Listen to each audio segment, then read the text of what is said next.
Welcome to The Funniest Thing. Yes. Where each week we share stories about how stepping out boldly always leads to better than expected outcomes. Yes, it does. I'm Darrell. I'm Ed. And we're broadcasting live from CHOBO Studios. In beautiful downtown Van Nuys. Yes! And in spite of the weather here in Los Angeles, yes, and intermittent Wi-Fi disconnectings and reappearings, we were actually somehow miraculously connected so we can have our guest join us all the way from West Virginia today, which you're going to meet in just a few moments. But yes, today's show is called Release the Pressure with Janet Prince. Yes! Whenever we begin to worry, we turn up the pressure. Since our circumstances always reflect our mental state, the sooner we release the pressure by remembering our higher power, the better. The great fact is, trusting in God centers us in peace, and our circumstances improve as a direct result. On this episode, Darrell and Ed remind each other and our listeners that God never panics, and life is not an emergency.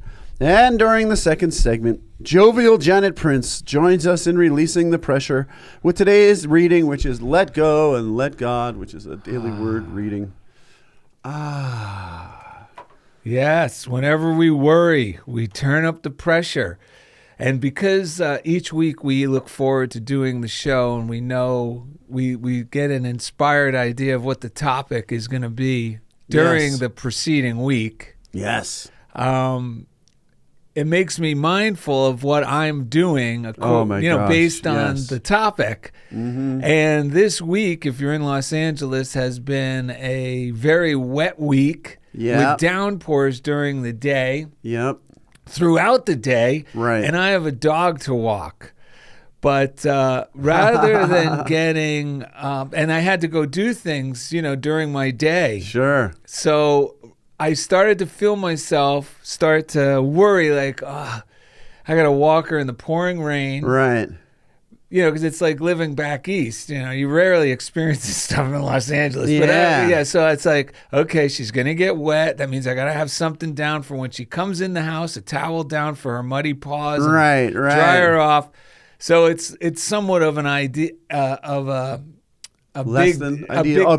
big deal compared to what I'm been so fortunate to experience. Yeah. So you know what? I just kept releasing the pressure. And my mind said, there'll probably be a break in the rain. Right. Do you know, every time I went home in between my scheduled appointments, there'd be a break in the rain right when it was time to walk in. Then this morning, folks, it was pouring all night. It was pouring all morning. I mean, torrential, right? Right. And I'm like, she wouldn't go, and normally I feed her and she'll go run in the back, relieve herself and come back in, and that'll get me up so we could leave for the show today. Right. She went out, looked, came back in, and I said, okay, I guess I'm going to walk her right before I leave for the show. I don't know how that's going to work out. Right. But I did my morning routine, got showered, got ready, and right at the time I would normally have to walk her before getting in the car to come here. Yeah. There was a break in the rain. Amazing. I couldn't believe it. I was like, this stuff really works. And some of you might be thinking like I used to think. I'd be a little sarcastic about, you're like Jesus, like now you change the whole world climate just so you could walk your dog. You got to throw that out the window, folks. Because what I realized on the drive here, I go, well, my life reflects my reality.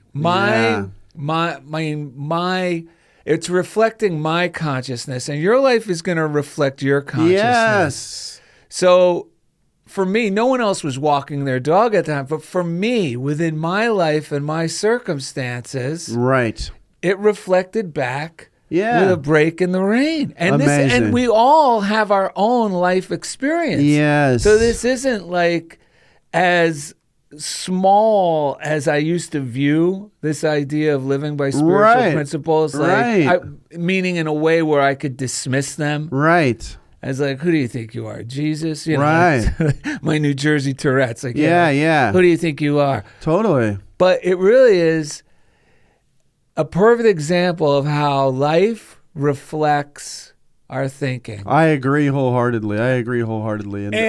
And being aware of this for this week, I had to just keep releasing the pressure. Right on. Well, the whole emphasis of the show, I mean, the idea of the show got rolling for me because I listened to Brian Scott's Reality Revolution podcast. And he, in one of the episodes, forget the name of it, but it was Maltz. What's his name? Maxwell Maltz. Yes. And he was talking about how pressure, same thing, Emmett Fox, we have some readings about, talking about how people think that people will learn more when there's like a pressure on them to learn that thing. But two things. They showed like when rats are hungry and they have to learn a maze, it actually takes them longer than if they're not hungry. To find food. If there's food hidden in the maze. Yes. They learn the maze like after 2 tries if they're not hungry. But if they are hungry, they're kind of frantic and they're under this pressure. So it's harder for them. It takes more 6 reps or whatever for them to find the food. And then he also is talking about how in school they found kids actually learn and retain more information when they don't even know they're learning and then they don't have any reason why they're learning it. They're just doing it for fun. They'll actually retain more of what they're learning without the pressure, which is kind of a lot of us think, and I think this for myself, that if I'm not performing, I should put more pressure on myself. But really, that just gets in the way of our natural capacity for learning, which happens, like I said, naturally. I used it on a group this week that I was having trouble with in the morning because they're very rambunctious. It's a mix of like very mellow and very rambunctious kids, and it's like... So I said I had to take the pressure off myself because I started feeling like I'm failing the kids. So I took the pressure off myself. But then everything I said to the kids, I told them what I had listened to and what I had learned. And anytime I told them a suggestion or a direction, I would say, no pressure, but I want you to learn this because it's good practice. No pressure. And I kept saying that, and the kids... within a very short amount of time, we're working together quietly, collaborating naturally. Things started happening as a result of me just taking the pressure off myself, and just trusting the natural flow of life and not having to put pressure on myself or them, which was not working at all. I got to add something to that. Yeah. Because I don't even want to call the pressure, relieving the pressure makes it easier for us to learn.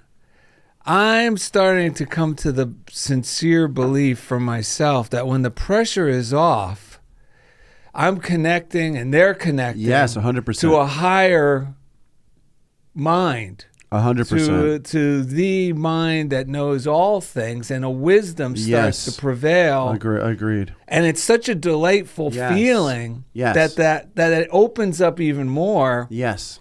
And they seem to know more than they would have known 100%. Had they been whipped into learning. And I just experienced it this week at a life drawing class. Yes.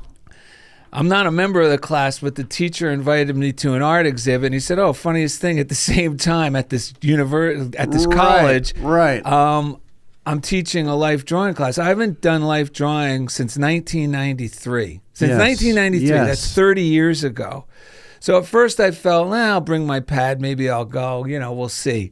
Well, I ended up going with my pad. I brought the pencil. I prepared to show up. But once you get in there, life drawing is, it can be very intimidating, primarily because there's other students. Yeah, right, I hear that. And you feel like people are watching, I better perform. I'm the old guy in the room. Sure. I better know what I'm doing. Right. But I had to really be conscious because of this show, folks, because of this episode. I was so conscious. No, I am just going to let that go. I don't care. I am going to let it go. And what happened was I know for myself, because I have gone out during these 30 years to draw from life, landscapes and stuff. Right. But this approach I took was totally different based on what I had learned years ago. But I said, I'm going to go full on dum-dum. And when I mean dum-dum, I mean letting go of the reasoning brain, letting go of the judgment brain, but most of all, letting go of how I think I should draw.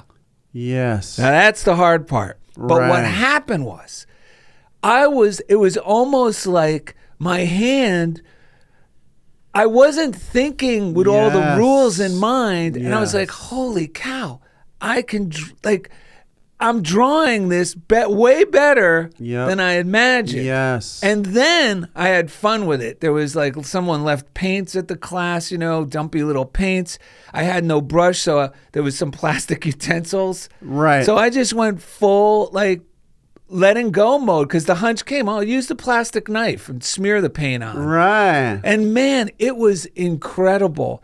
But it reinforced this idea that we don't learn. I used to believe, and this is what stressed me out in school, and this is what made me leave art school when I was in art school and joined the military, because showing up to that blank canvas was so intimidating with other kids in the room. I heard that. I was like, I'll run away.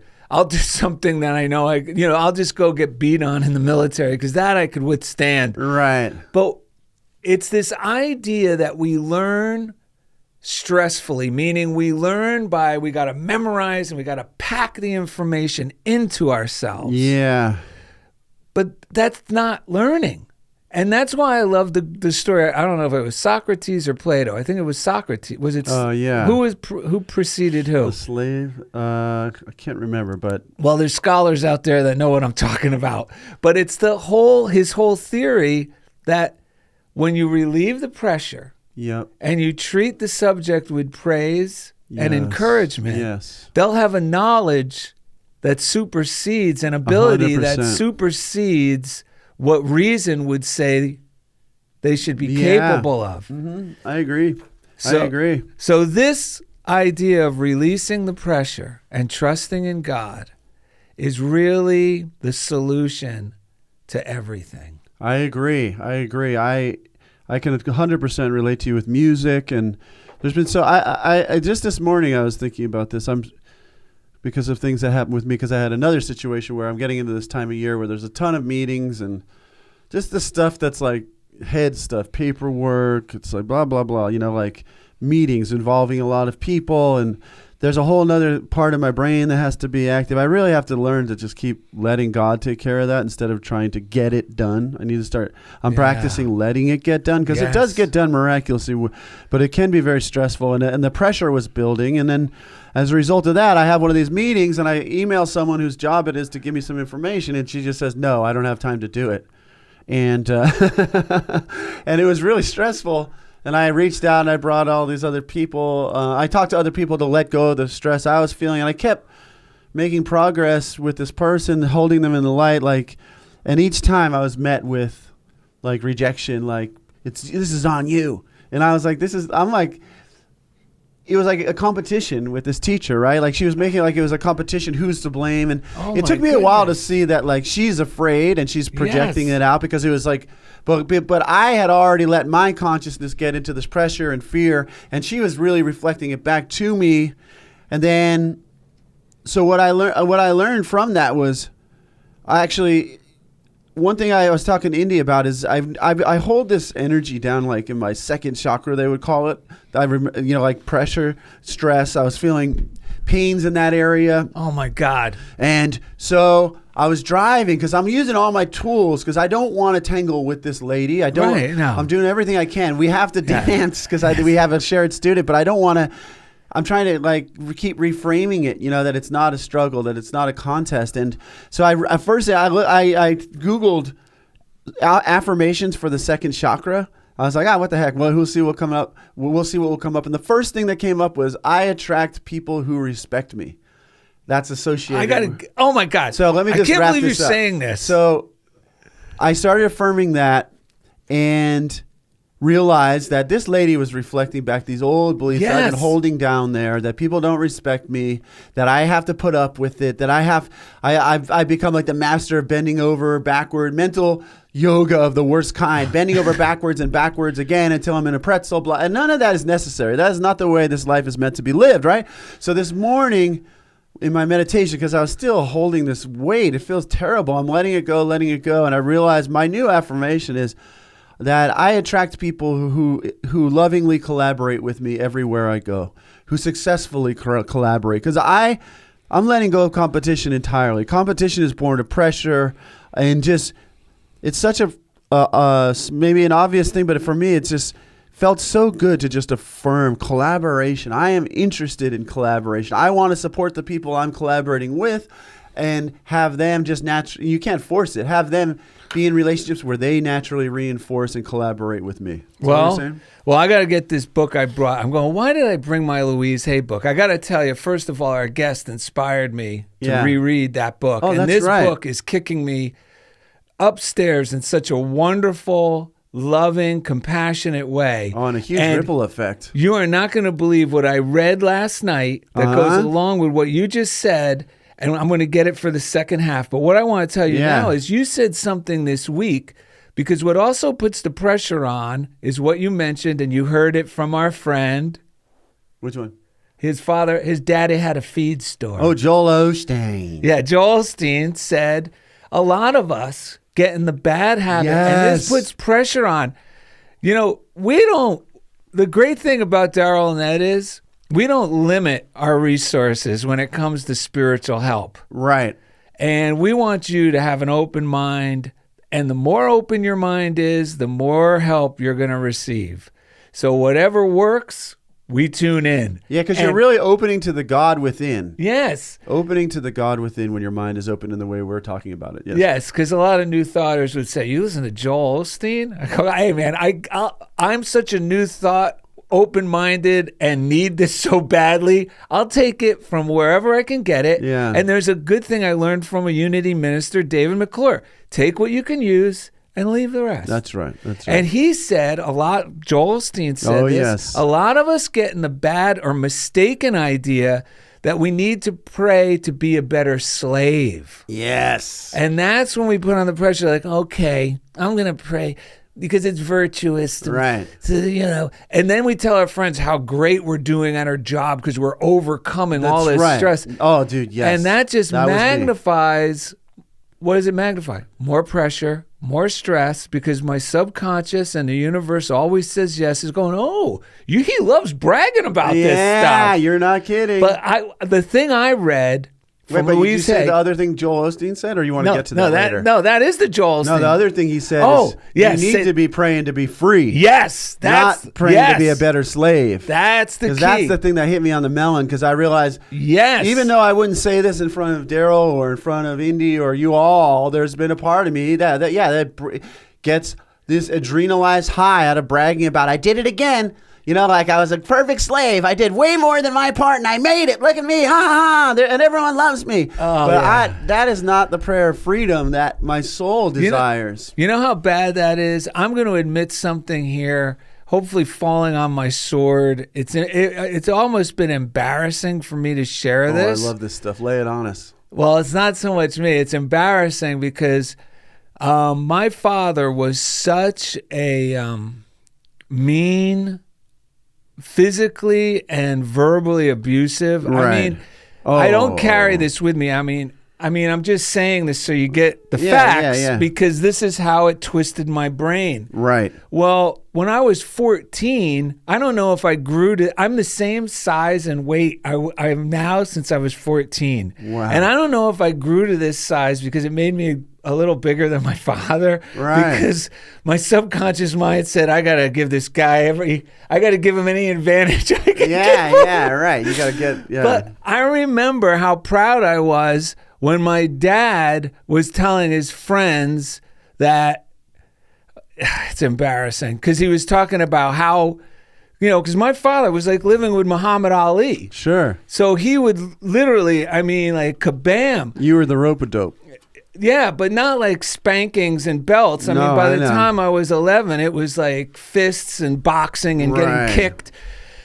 So he was telling his friends, and he goes, wow, I really clocked him with a forearm and it didn't even faze him, like he was proud. Proud of you. Yeah, proud of me. Wow. So, there's way more, there's other things, but let's leave those out of the picture. Anyway, it's just bringing up, but that twisted my brain in thinking, there's something heroic virtuous about being survived just by going through crap.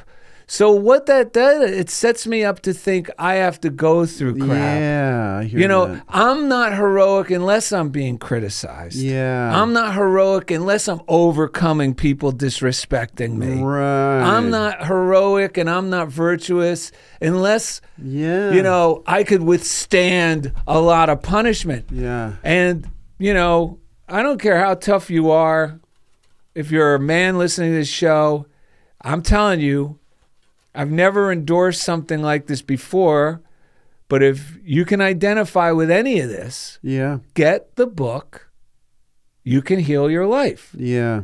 In conjunction with all the other stuff we share on the show, that book is a key to really having compassion towards yourself, as well as, I don't hold any resentment towards my upbringing. I obviously had to learn all this stuff or I wouldn't have chose those parents. Right. Which I believe. Yeah. But the key is now I understand, this is what I was here to learn. Yeah. To let go of that with love. But now to let go of to release the need to be criticized. Yeah. To release the need to be disrespected. Yeah.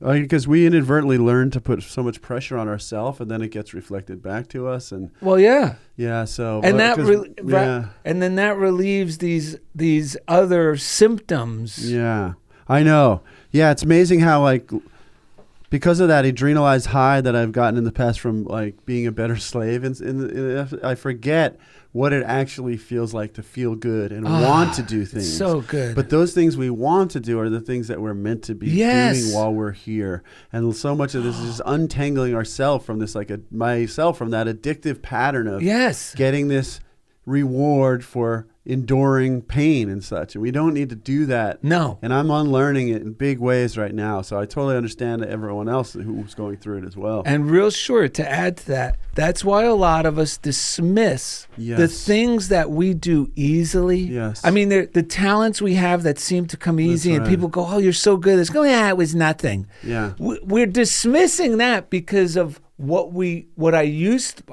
dismiss it because what I used to think was virtuous. That's right. Which was suffering. That's right. But no.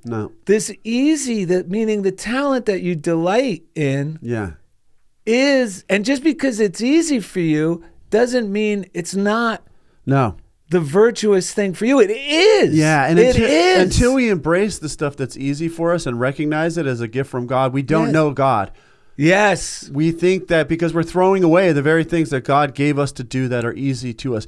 And then when we don't allow those things in, we become people who say, oh, yeah, you think God would do that for you? Or who are you, Jesus? And in fact, I am, which is what Jesus means. I am, and I am will deliver. So yes, in fact, I am Jesus. I am that. Otherwise, these teachings would be irrelevant to us. So yes is the answer to that. Let's tell people how to be a member. The funniest thing, we'll go through a few things to wrap up the segment and bring Janet in. So you want to tell everyone? I can't wait. Yeah, and you might already be a member of the Funniest Thing Club. We have members joining all the time. A lot of them don't even know they're members, but they're out there. They're all over the planet. Even the ones that don't listen to our show. Yes. And what is a member? Well, we're a group of truth enthusiasts who live each day as ambassadors of God's love. And as we consciously radiate love, we perform everyday miracles and experience better than expected outcomes. If you're already living this way or strive to, then you may consider yourself a member. We motivate one another by simply sharing, like Darrell and Ed do with each other, how miracles occur naturally in our circumstances as the result of living lovingly and expectantly. That's right. We know you're out there. We appreciate you. And we are creating a space where like-minded people can realize there's a lot more people like you, like us. We can come together and share our experiences and reinforce these truths. And we bring in the greatest teachers we know that life gives to us, like Janet Prince coming up shortly, to reinforce this truth. Because when you're out there and you're trying to do it alone, it's very easy to think it's not real, right? Because our doubts and our fears well up. But we bring our truth, and we bring the truth of people like Janet Prince and all the guests and Indy, so that we can all reflect this goodness to each other and encourage each other to keep on the path. So thank you to the Patreon folks who are helping pay for this studio every month and keep the financially keep the show going. Yes. Jump on the Patreon if you're not on there. Patreon.com/funniest thing. You can contribute on a monthly basis. It's greatly, greatly appreciated, and it's a very worthwhile endeavor because everyone who listens gets so much from it, and including us. So thank you so much for doing that. We want to thank our listeners also. If you want to send us something, Funniest Thing, P.O. Box 1312, Culver City, California, 90232. We got an amazing card and contribution from Mary Weir. She said, "Dear Darrell and Ed, I really enjoy your show. Listening to you and your guests inspires me. From a member of the Funniest Thing Club." Speaking of members. There you go. Kirky sent us. I'll just choose one of these cards. If you're go to YouTube, subscribe, like the videos. You can see all the stuff we're up to in the studio. What did he put on that one? He likes to put something funny on one side and something inspiring on the other. Although funny things can be inspiring also. It says, "Don't let anyone vary your dreams." It's Darrell digging a hole, and it says, "Do it yourself." Oh, I'm guilty of that. All right. It says, "What comes to you is what your consciousness has drawn to you. You may not like what you see in your world, but it's your attitude and reactions that have been the attracting force. You can change the pattern of attraction and change your world." That's 100% true, man. That's exactly what I'm up to this weekend, letting go of all that. This is such a great show, man. This is such a great show for me. He also sent a card that says, "God's will is the ceaseless longing of the Creator to fulfill himself in and through and as that which he has created. God's will for you is perfect life, perfect wisdom, and perfect love. This will or divine desire is so great that it even seeps through our willfully closed minds." That's from Eric Butterworth. Leaves Goya said, when she was responding on Instagram at Darrell and Ed, she was saying, Darrell was saying that we're always stating what's coming in our lives. What we're talking about is really talking about what's coming. Even more so, we think we're talking about the past, but we're projecting what we're saying into the future. She said, "That's my fault line." She's an amazing artist. "That's my fault line. I'm not good enough or that I'm bad." That's what she tells herself. "Took a lot of therapy and knowing myself in God to heal. It's ongoing. Thank you for posting and sharing. Darrell and Ed."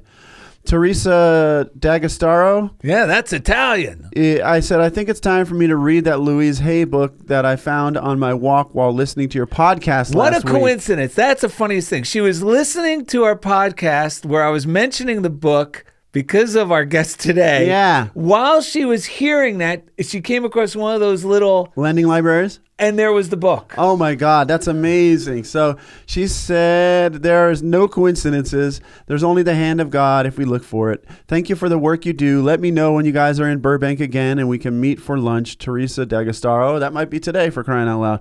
We got an amazing text from artist Krista McAvina. She's been a guest on the show. And she introduced us to Nancy Norman, Kathy Norman. Yes, Nancy Norman knew Louise Hay, for crying out loud. She was friends with Louise Hay. By the way, Krista McAvina said, "I look forward to every Saturday because it's Funniest Thing Day. Starting to feel like a kid from the 40s, excitedly looking forward to their favorite radio show like Ralphie from A Christmas Story. Have a great day, guys. Thank you both for putting out so much good into the world." Elizabeth Washington on YouTube said, "Great show. I love when you guys have Rod on. This is inspiring me to continue listening to my heart, a.k.a. Divine Guidance. Love you guys." You can go to darrellanded.com, find everything we do there. Thank you, Chief Engineer out in Kansas City, Kansas, who handles the audio uploads and some of the sound effects you hear on the podcast. So his name's Jeff Comfort. He's been with us from the beginning, and each week he takes us right into the comfort zone. Yeah. All right, Indy, thank you so much for having us here at CHOBO Studios. Want to say hello? Yeah, thank you. Love your hat. Great hey, hat. Baby. I love my CHOBO hat as well. CHOBOstudios.com if you want to use the studio. And then you can go to PodShuttle.io if you want Indy to edit up anything you want to put online on social media or YouTube. Thank you. You're welcome, buddy. Shout out to the prayer line. We use it. I used it yesterday with this colleague. And before I eventually said, you know what, I just got to get off campus, and I left a little bit early and went to one Culver and did some work on my computer in a different environment, uplifting environment, and I felt so much better. Sometimes that's the best thing you can do. Yes. Because if you don't feel the love, it's like impossible really to hold space for someone else. You got to use, this is Nancy Norman shared this on just this week's Prosperity workshop. Yeah. You got to use, or we should use, or could use, and she recommends using any physical tool to help you raise your consciousness. Yes. Meaning like driving to a different environment just to help your consciousness get back in alignment. Right, because if you're feeling bad, you know what you're going to get in the next thing. If you try to act, even if I'm a king of trying to fool myself. No, I'm really feeling good.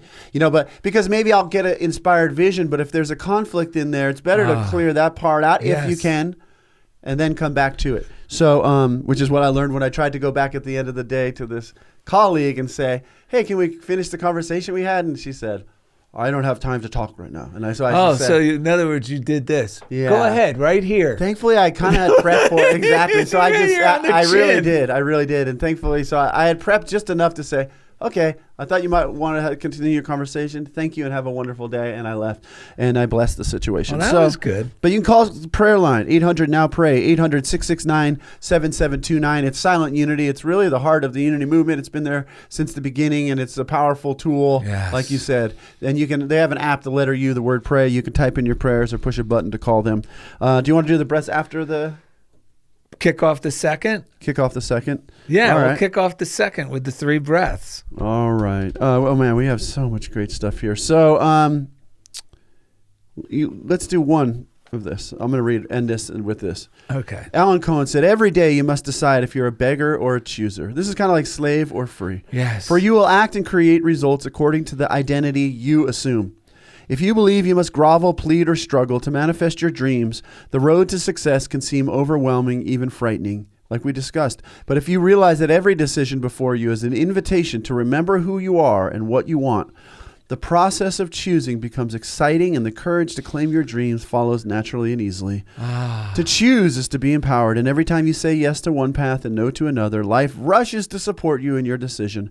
Often it does not matter so much what you choose, but that you do choose. All right.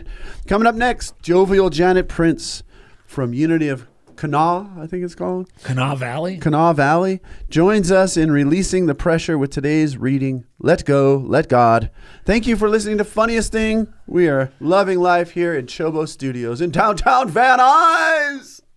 All right, everybody, welcome back to Funniest Thing with Dagwood and Charlie. Oh, no, Darrell and Ed and Indy and whoever else is. And we got Janet Prince coming up. Actually, let's bring Janet Prince into the mix. How are you, Janet? I am fantastic. How are you today? Oh. Great. And what in the heavens is the name of your church that you come from? Unity of Kanawha Valley. Yeah, and it's not spelled like I don't want to say normal. That's very LA. It's not spelled typically. I mean, it is probably from the language it comes from, but how do we spell Kanawha? Kanawha. Great. And how the heck did you find Darrell's book? Because we saw a talk. Darrell was very coy because he was like, she says the most amazing things. He didn't mention that his book was in it until I watched it. And then I go, oh, that's what. No, you did say amazing things. And he was sincere about that. But you also read from his book. So how did you get your hands on Darrell's book? Well, at one point, I was in Florida for like 6 months. And it just so happened that I was close to Delray Beach. So I went to Unity of Delray Beach, where Nancy Norman was the minister. This was way back. It was in the early 2000s. Wow. So 20 years ago, okay? So when Nancy retired from the ministry and started her internet, she'll send you 2 emails a week. They're about 3 to 5 minutes long. Well, I subscribed to that. Right. And one week, her video, rather than being Nancy delivering her usual message, it was her guest starring on your show. Wow. So it introduced me to you guys, and I've been listening ever since and saw the book and thought, okay, ordered it absolutely loved it. Ordered 6 more copies for our prayer chaplain team. They all love it. I just cannot say enough good about your book, and because it is so insightful, and each chapter is only like 3 pages, but the truth of these unity principles are right there and told in such an engaging way. I absolutely love Break Out of Your Box, Be Your Heroic Self. I wholeheartedly endorse that book. Wow. Thank you so much. You actually kicked off amazing ripple effect with unrelated to you personally and unrelated to me, like having anything to do with any of it. Right after you gave your talk, 2 or 3 weeks later, no, about 1 month later, because it was the Valentine's Day talk. So yours was on the 15th. If you ever want to listen to Janet Prince's talk, it's the January 15th Unity of Kanawha Valley. Yeah, we'll put it on the Facebook page. YouTube. If you follow in there. And then on the 12th, Unity of Phoenix, a friend of ours who's been on the show, he's Minister Richard Mirage. Great person, truth student, teacher. On Tuesday, the 14th, he sent me a text that said, I hope you don't mind, but I based my talk on your book. Yeah, like, it was amazing. And I was like, why would I mind? And he went on to say, well, I'm not telling you now. I didn't want to tell you ahead of time in case the talk wasn't that good. So I thought I'd tell you now. Sounds like I was like, oh my goodness. So he called his Valentine's Day talk, What If Godzilla Just Wanted a Hug, from my first book. Yeah. And shared a story that I have in there about my relationship with my mom. And then just this past week. Yeah, this was mind-blowing. Mind-blowing. I go to Unity of Santa Barbara, where Nancy Norman's daughter, Kathy, is the minister. Yes, and I'm there just, I had a hunch to go. I've been going now pretty regularly, although I try to talk myself out of it because it's an hour and a half drive from L.A. Yeah. But I'm just grateful my car is smarter than me and drives me there.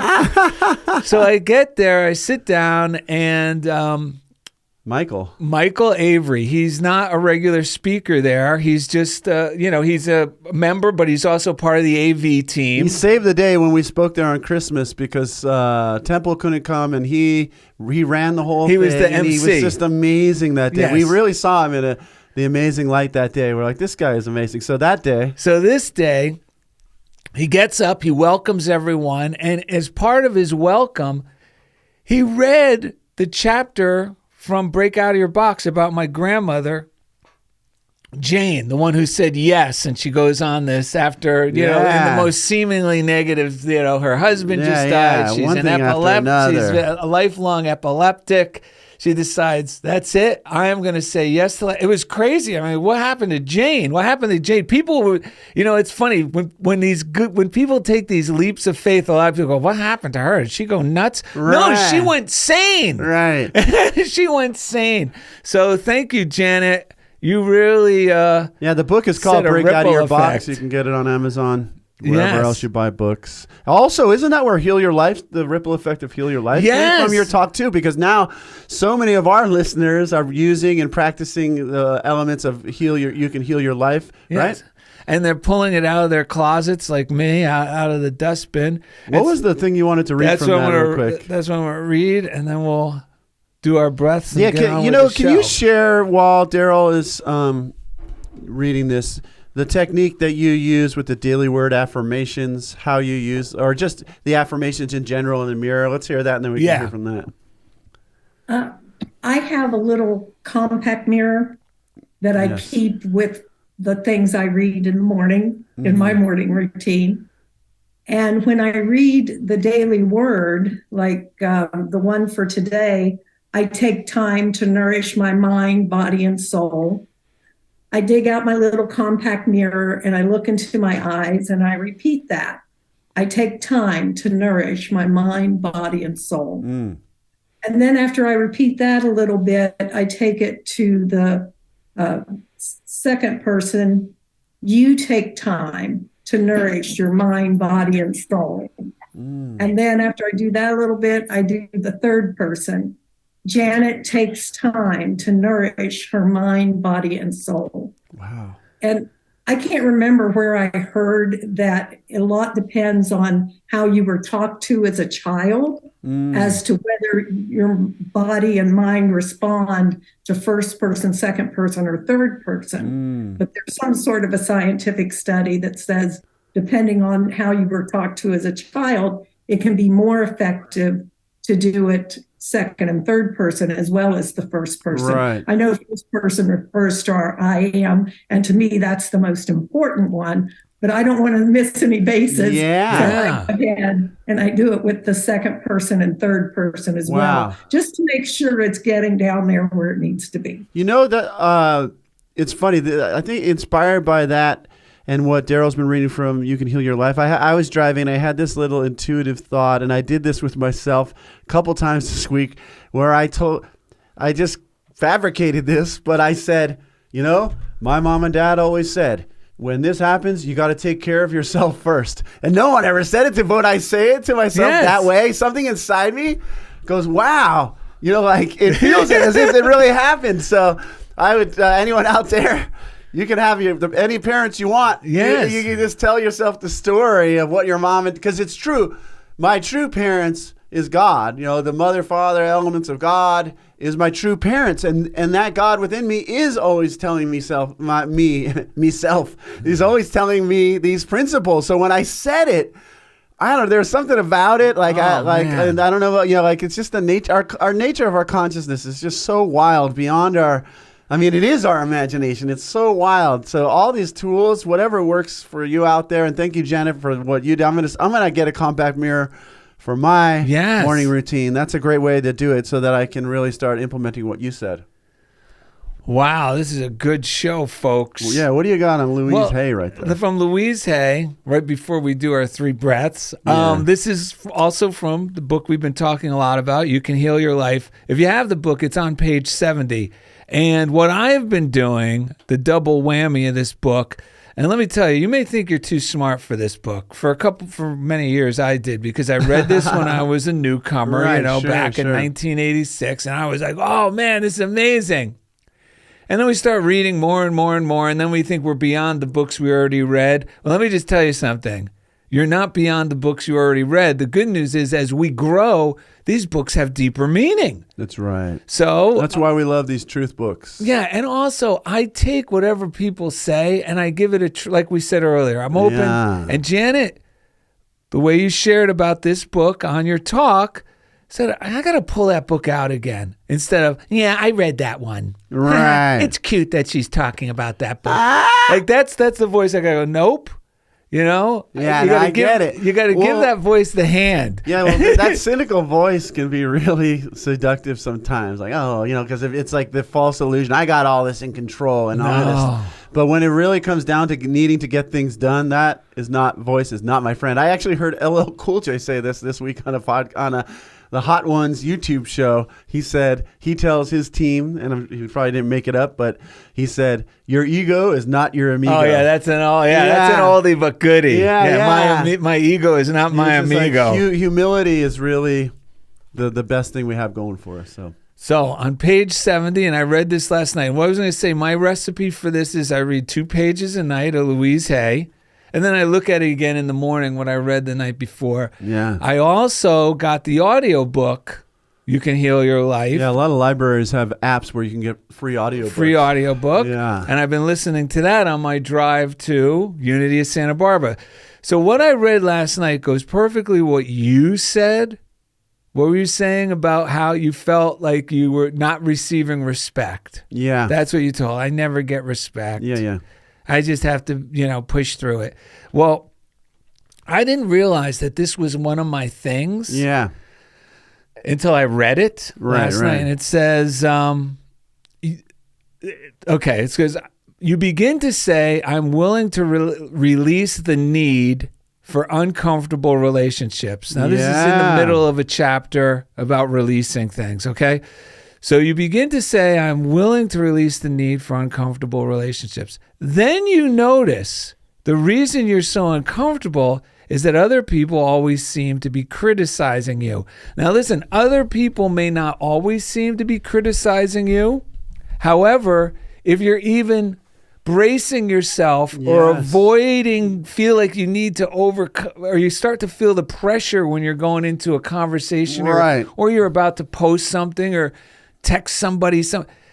And you overthink it. You may be already telling yourself. Yeah, you're living it kind of unconsciously. Yes. And it might be happening so fast that you're so used to that little odd, awful feeling that you don't even realize it, right? That's what you're saying? Yeah, being aware. So it says, being aware that we always create all of our experiences, you now begin to say, I am willing to release the need to be criticized. Now, this thing is an subconscious thing of mine that became clear when I read this last night.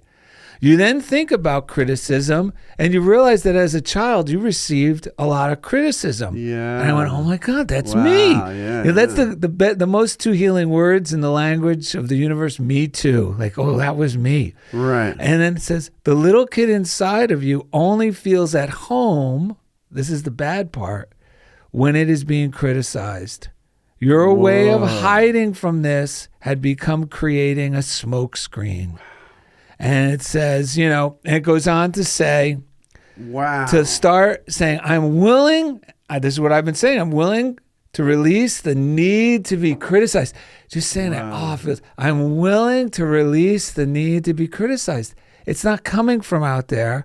It's coming from a place where for so long being criticized was the majority of the attention I got. I'm not going to say it was all of it, but it's the one that stuck. It was the most loud, pronounced one. So what do I equate it with? Being at home. But it's not healthy because my shoulders go up and I'm bracing. That's I'm right. Putting the pressure on. We all want to feel at home, but through these tools, and this really ties into what I just said too.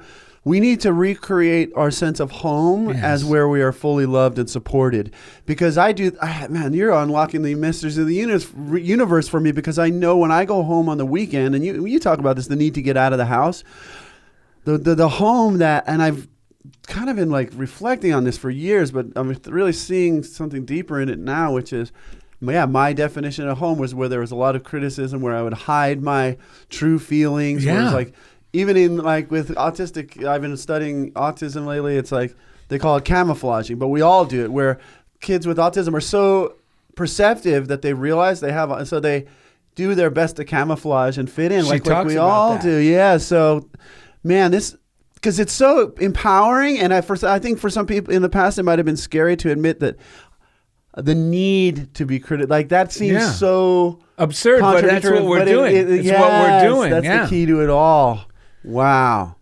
And the camouflaging she mentioned is, we'll change some of the camouflaging techniques I'll do is I'll change the subject.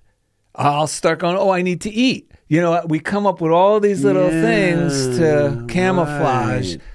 So Janet. Yeah. What do you have to add to this? Well, when you first told me the subject today, the song by Karen Drucker, I don't know if you're familiar with her music, but it's amazing and uplifting and encouraging. She has a song called Sit With It. And it says, if you've got a problem, just sit with it. And that's what I do. I thought back to the beginning of the pandemic when everybody was afraid that we wouldn't be able to get groceries, we wouldn't be able to get toilet paper. Right. And I remember just sitting and asking myself, do I need to run out and get toilet paper? And what came to me was buy toilet paper when you would normally buy toilet paper. Yes. Wow. And sure enough, when it got to the point where I would normally buy toilet paper, I went to the store, there was toilet paper. Yeah. There wasn't as much as normal, but I could get what I needed. Yes. And so rather than sitting and worrying about things, just ask the question, sit with it, and see what comes. Then you can release all the worry because you've got your higher guidance now. Just follow that. You'll be fine. That's brilliant. That's always been true for me. Well, that is brilliant. You know what? You actually, that's actually what follows. What does it say? It says basically, this usually takes a little while to work out to get in this healthy habit, like you're saying, to sit with it. Yeah. But then the solution, the intelligence within you is the same intelligence that created this entire planet. Trust your inner guidance to reveal you whatever it is you need to know. So when you sit with it, instead of acting out of that panic or that need to be criticized or that need, whatever it is, the old one we're releasing. Isn't it ironic that this is during Lent we're having this show? And I've been really focusing on releasing, which is all about releasing these negativity, fasting from these negative old ideas and beliefs. So helpful for me. And when we sit, it's like, oh, we get the intuitive nudge on the ride to Unity of Santa Barbara because of. Yeah, we're going to blame you for everything now, Janet, because of your talk and everything that inspired us to really start taking this stuff to heart from Louise Hay and these older books that we haven't read and we're dusting off.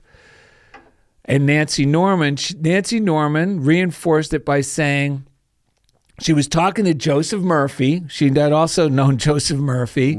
And he said, well, do you say your affirmations out loud? And they said, well, yeah, I say them, aloud in my head. And he goes, wait, who said that, Nancy? Joseph Murphy to Nancy. Wow. Yeah. And he said, no. He said, you need to say your affirmations aloud. And she didn't want to argue with him. And he went on. He said, because when you say them aloud, your subconscious mind perks up. It goes, ooh, this is important. Right. So on the ride to Unity of Santa Barbara this last week, right, because all this is on my mind, to be more compassionate to myself, I started to feel really compassionate to everything. And then I started affirming. I don't know where this affirmation came from, but it's the antithesis of needing to be criticized. And it was almost embarrassing. My little scoundrel almost said, nah, you don't want to say that. And what the affirmation was, I am wonderful and I'm adorable. Because right before that, I got in touch with like the 3-year-old me seeing that. Yeah. So I just kept saying it, Wow, that's great. And listen, if you're listening to this and you don't know me, I'm actually a military veteran. So if you think you're a tough guy, you can do this. And actually, it's a lot tougher to be tender than it is to be tough. I said, I am wonderful and I'm adorable. And I started feeling so full. I kept saying it out loud as I'm driving. And everything got nicer.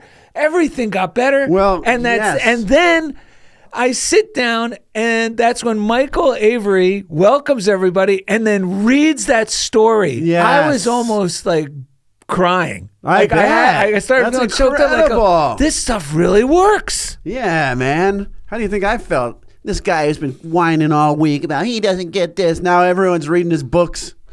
I'm sitting at home going, this guy,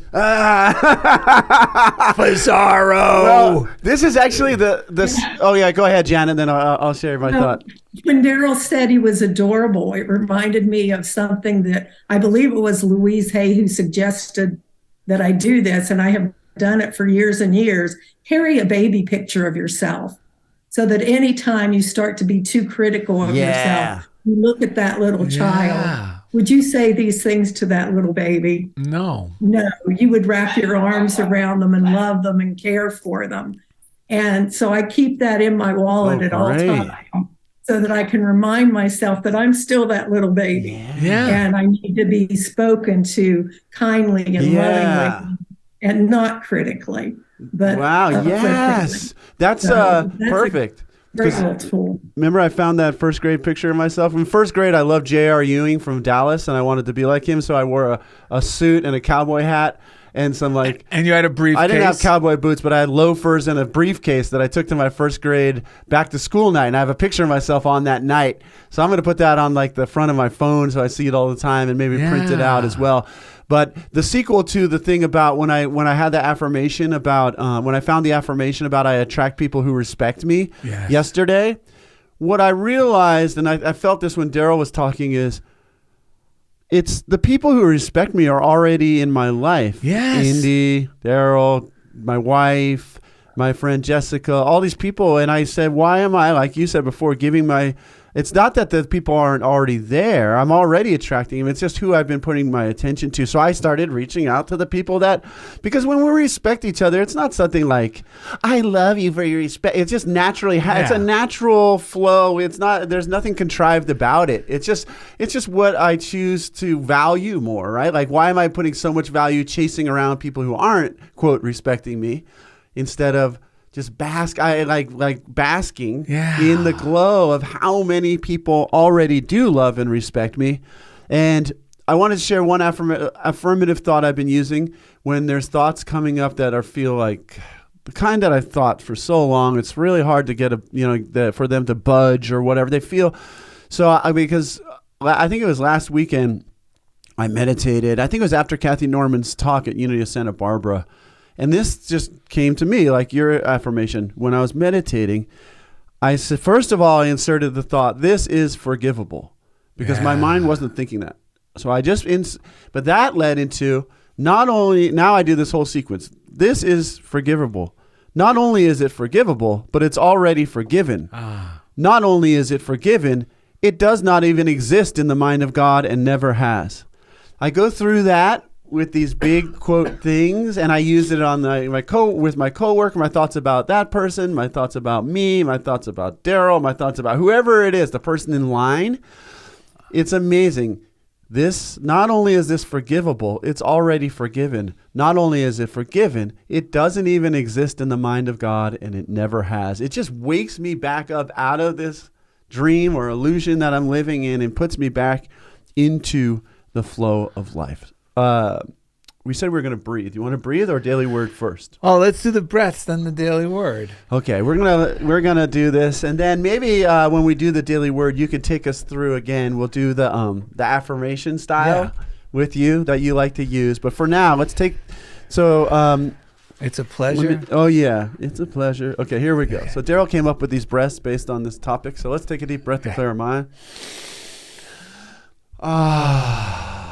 It's a pleasure to release the pressure. It's a pleasure to release the pressure. It's a pleasure to release the pressure. What was your affirmation? Let's do a couple rounds of your affirmation, Darrell. I am wonderful and I am adorable. Okay, so let's do I am wonderful. I am wonderful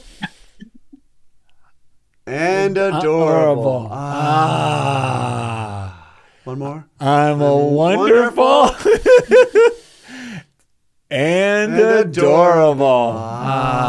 Come on, one more. I am wonderful and adorable.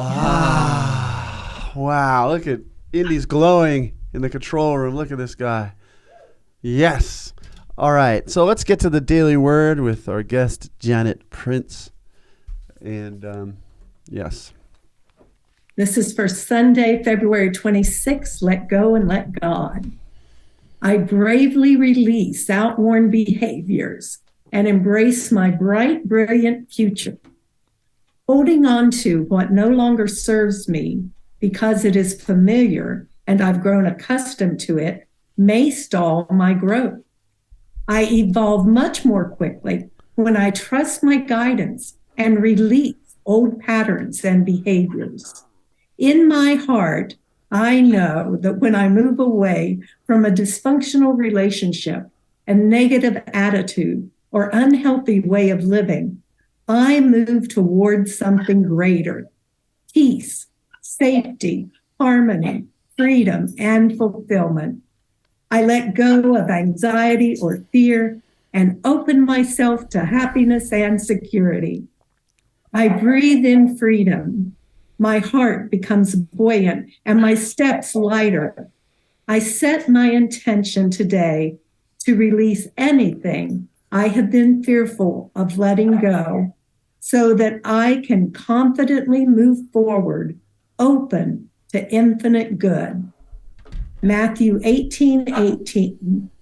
Truly I tell you, whatever you bind on earth will be bound in heaven, And whatever you loose on earth will be loosed in heaven. Ah, beautiful.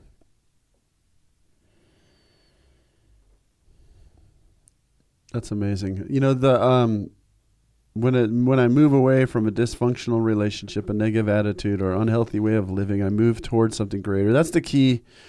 Like this thing that came up with me with this coworker really brought up a lot of old self-judgment, and the thing that convinced myself is that if I choose a new way of responding right now, I will get a new result. Because the fearful part of me is going, I'm screwed. There's nothing, like, here I am again. I'm moving backwards instead of forward. But when you're reading this, it helped me remember, no, it's worth choosing and being pleasantly surprised by getting a new outcome. Because when you were talking earlier, I was like, what is my inner wisdom telling me to do? And it was just, you don't have to do anything, Ed. You didn't do anything wrong.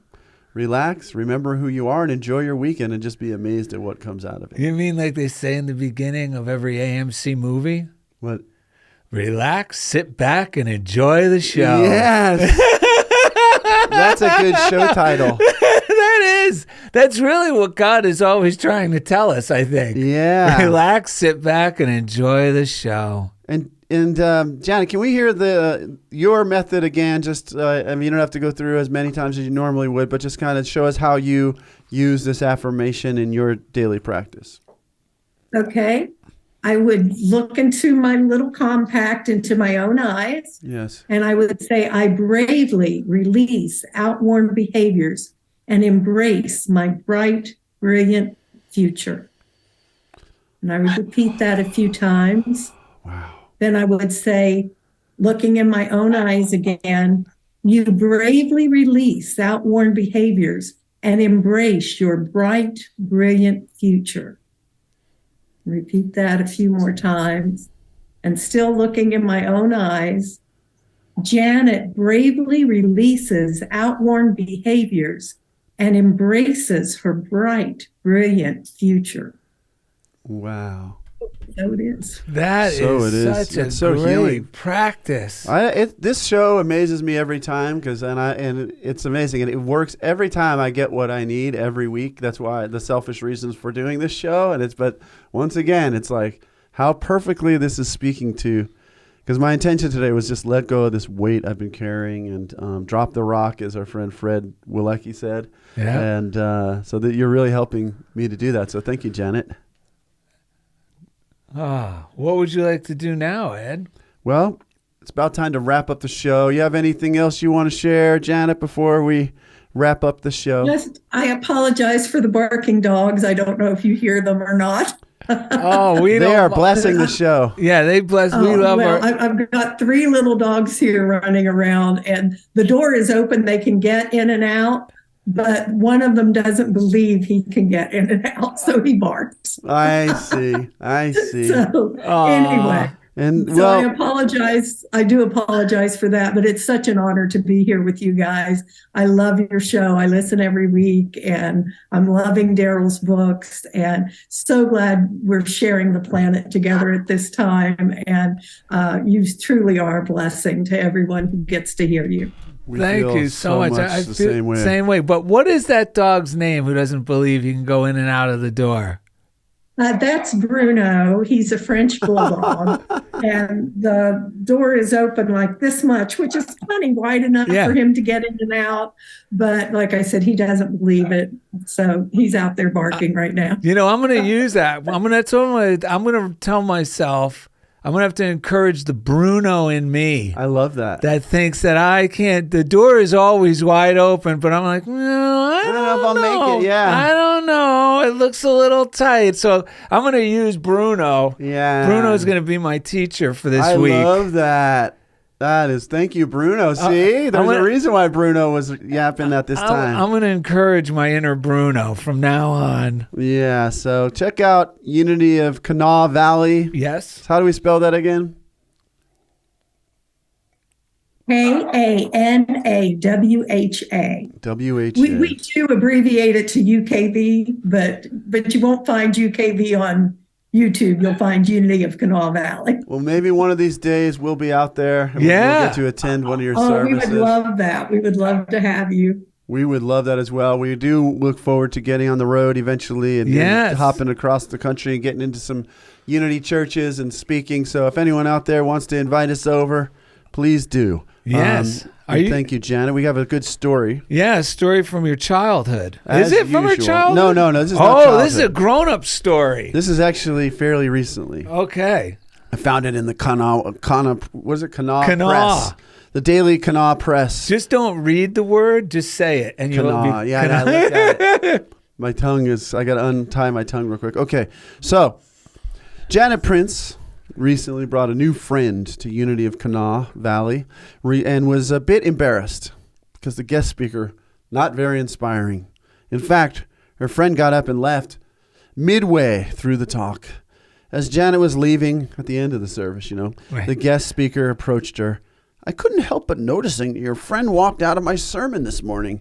Janet smiled and replied, Don't take it personally. He's been walking in his sleep for years. Oh, my God. All right. We're going to sing this out? Yeah. Who's coming in? Our friend from Slade. Okay. It's real simple. That's it, at your door, right? Yeah, but how's it kick off? Come on. Yeah. Okay. Come on, feel the noise. Let God rock your boys. We'll get wild, wild, wild at your door. And speaking at your door, Unity of Kanawha Valley, we love you, Janet Prince. You can find everything about Darrell CHOBO and Ed Studios at your fingertips at darrellanded.com. Comfort. Yow! So thanks for being a member of Funniest Thing with Darrell and Ed. Come on, feel the noise. Let God rock your boys. We'll get wild, wild, wild at your door. Yeah! For some reason, that ending didn't sound quite right to that song, but I guess it was. Yeah, at your door. Or at your door.